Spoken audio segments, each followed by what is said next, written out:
ሰላም አለይኩም ወራህመቱላሂ ወበረካቱ። በዛሬው ክፍል የምናየው እንግዲህ የጾም አንጀታችን ላይ ያለው ጠቀሜታ ምን ይመስላል የሚለውን እናያለን።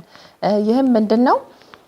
ጾም በምንጾምበት ጊዜ ሰውነታችን ውስጥ ኖርማሊ አንጀታችን ውስጥ በጣም በቢሊየን እና በትሪሊየን የሚቆጠሩ ባክቴሪያዎች ይኖራሉ።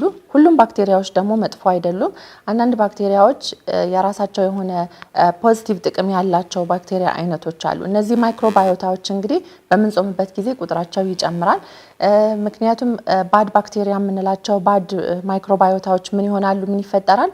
ጾም በምንጾምበት ጊዜ ሰውነታችን ውስጥ ያለው የግሉኮስ መጠን ዝቅ ስለሚል ያንን አያገኙም።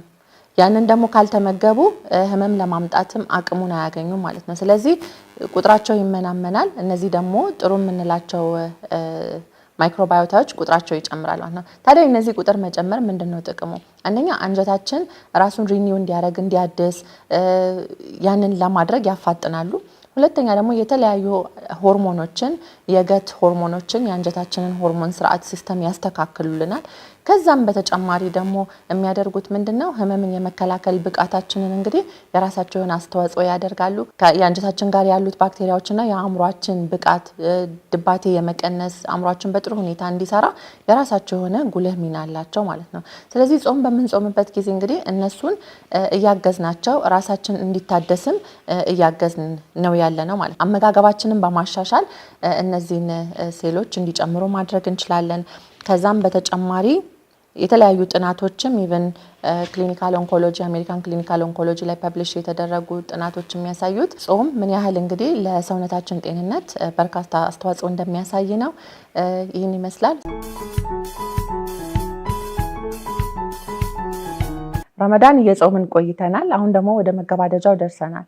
ስለዚህ የረመዳን ጠቀሜታና ትሩፋቶቹ ብዙ መሆኑን ከጤና አኳያ እንዴት እንደሆኑ በዝርዝር ባለፉት ክፍሎች አይተናል። አሁን ረመዳን እያለቀ መሆኑን እናውቃለን። ለዚህም ደግሞ እንዴት አድርገን ነው ሰውነታችንን ወደ መደበኛ የአመጋገብ ስርዓት ምን መልሰው?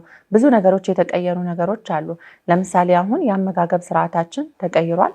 በቀን ሁለቴ ወይ በቀን 3 ጊዜ የምንመገበውን በቀን ወደ ሁለቴ ተቀይሯል። አንዳንዴ ስሁር የማይበላም ሰው ይኖራልና በቀን አንዴም ወይ እንደዚህ የመቀነስ ሂደት አለ ማለት ነው። ስለዚህ አመጋገባችን ላይ ስንመለስ በአንድ ጊዜ እንዴት ነው የምናደርገው? ሌላ ደግሞ ረመዳን ሲመጣ በተለይ ፊዚካል ኤክሰርሳይዝ ስፖርት የሚሰሩ ሰዎች እንቅስቃሴ ማድረግ በረመዳን ወቅት ቀንሰዋል። ከዛ ነው ረመዳን በኋላ ወደ ስፖርት ወደ ጤናማ እንቅስቃሴ ሲመለስስ እንዴት ነው?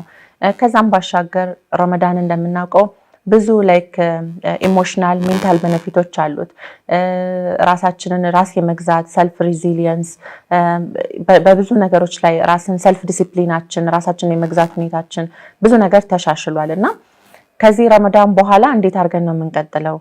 መንፈሳዊ ጥቅሙም አካላዊ ጥቅሙን የሚያገኘን እንዴት አድርገን ነው የምንቀጥለው የሚለውን ደግሞ በተወሰነ መልኩ ያግዛሉ ብለን ያሰብናቸውን ነጥቦች እስቲ እናጋራችሁ። አንደኛ ወደ ኖርማል የአመጋገብ ስርዓታችን ለመመለስ ስንል ስሁር የማይበላም ሰው ከሆነ ቢያንስ በቀን 2 ጊዜ መብላት ኢፍጣርና ስሁርን በቋሚነት ወደ ረመዳን መገባደጃ አካባቢ ስሁር ብዙም አይመቸኝም የሚል ሰው ያንን ኮንሲደር ማድረግ ቢቻል። ሌላ የስሁር